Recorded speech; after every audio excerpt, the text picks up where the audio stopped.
Hello, this is social media attorney Mark Fiedelholtz, and thank you for your interest in my social media policy writing masterclass. In this short webinar, I give you a snapshot of my powerful online program that has two primary goals. First, the goal is to make sure you close hidden policy gaps created by the new federal policy standards that apply to both the public and private sector.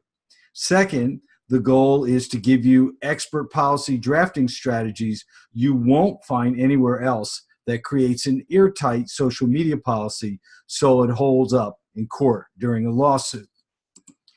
Now, in-house attorneys, HR, and PR use my programs because I specialize in social media law, not employment law.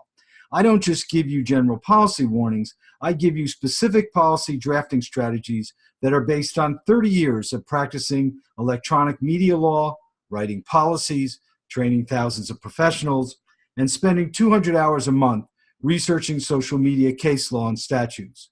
Also, you learn the hidden liabilities that are often overlooked in programs taught by general attorneys or non-lawyers. The difference is my expert strategies, but it's also my ability to teach and my passion to keep you safe from legal exposure.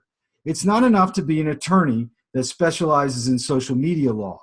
You have to know how to convey information in an easy to understand manner.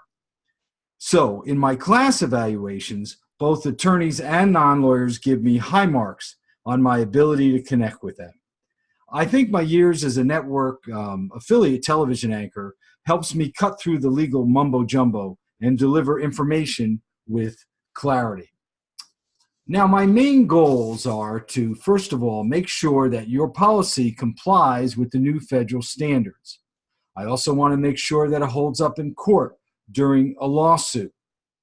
I want to make sure that it protects you from $500,000 plus lawsuits. I also want to make sure that the policy protects you from personal liability. And in the end, there's less fear and more social media success. Now, you should also know that, unfortunately, courts reject model social media policies as too vague. Many people who sign up for my master policy development class or have me update their policy have already paid out big settlements and judgments. Often this happens because attorneys place blind trust in a model policy from a trusted source. Many times this is unknowingly. They just rely on the policy because it comes from a source they trust. But unfortunately, these policies contain boilerplate, vague language. They aren't written by an experienced social media attorney, and the policy omits key legal issues. Now, the plaintiff's attorneys, they exploit these gaps, and the policies ruled unconstitutional or unenforceable. This leaves the employer with no legal protection at all in a lawsuit, and they are forced to pay out big settlements and judgments.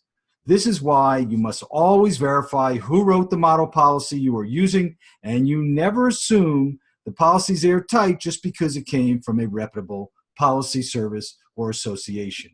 Hundreds of thousands and even millions of dollars are being lost on hidden gaps in model social media policies that many people trust because of their name.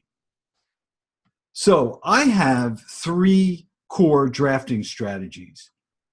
First, make sure the policy language complies with federal standards, identification of social media legal issues and hidden liabilities, and then insert codification and prioritize paragraph positioning. And what I mean by codification is that under the relevant paragraph, contrary probably to a lot of drafters, I put the statute of case law right there. So especially in court, the judge can see that there is a lot of authority behind that paragraph. What you have to understand is that judges want to see case law and statutes, not ethics, not subjectivity. And unfortunately, that's what happens with a lot of these social media policies. They're so vague and the judges can't stand it, especially if there's statutes and case law out there. All right? So I also came up with a red flag warning system that is very powerful. I invented it. It's my proprietary red flag system. And basically what happens here in step one is I identify high liability policy language that's either vague or unenforceable. Then what happens is in step 2, we eliminate the high liability language from the policy that we identified. And then the final step is we're going to replace that language with exact wording from case law and statutes. The reason, again, I do that is similar to the codification is because when the judges look at it, I can always say, Your Honor, this comes right from the statute or case law. So, one, I get immediate respect, and that's what our system is all about. It's about precedent and what's on the books, right? So here's how the class works. First of all, you get 1 year of full access to the class and legal updates. So even if you finish the class, you still have the remaining part of that year for legal updates. 1 year license is good for 5 staff members in your organization. You have 24/7 access from any device. You work at your own pace. And then what's really important is that everybody gets certificates when you complete the course, because in both the public and private sector, you're going to want to have documented proof that you didn't just have training, you had specialized training from a nationally respected social media attorney. And it really makes a difference in a case. So the master class is comprised of structured learning modules that target core social media policy development areas.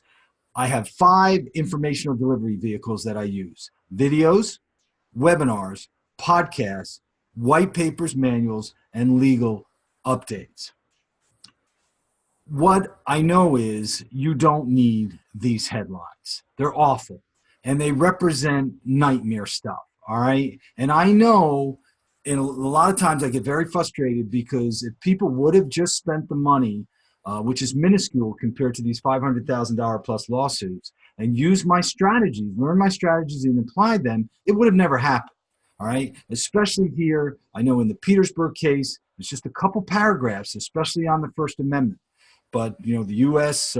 Fourth Circuit Court of Appeals said it was too vague. And you should know that there was a common thread here in both these cases. They didn't seek somebody like me, a social media attorney. All right. The second problem is that, especially in the Petersburg case, is that this individual, this attorney, who's a good attorney, but this attorney relied on conferences by reputable companies, and then also their social media policy and from other organizations. Unfortunately, I'll be honest with you, 99% of these model policies are being thrown out. So people don't realize it until it's too late. That's why I harped on the fact that it comes from a reputable trade association or policy service doesn't mean anything. You have to be more inquisitive and inquire who wrote it. Was it a social media attorney or general attorney? You have a right to know that, all right?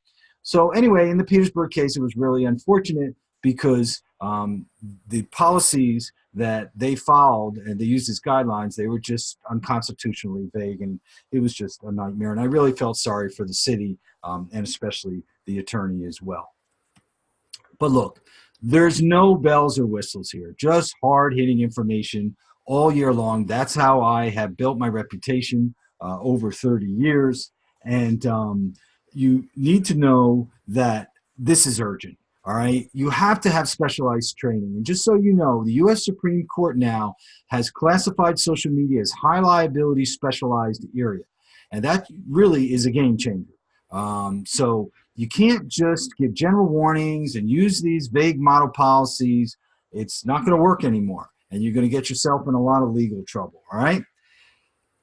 Well, look, if you really want to save money, time, and stress updating your social media policy, I would strongly advise you to have me write it for you. I'm affordable. It's a good program. I've done hundreds of policies. And anyway, you can call me with the number on the screen, or you can email me, all right? Well, look, that is the end of the webinar. Thank you very much for spending time with me and your interest in this course. And I'm really hoping that you don't register after you've been sued and then you're left vulnerable with these policy gaps.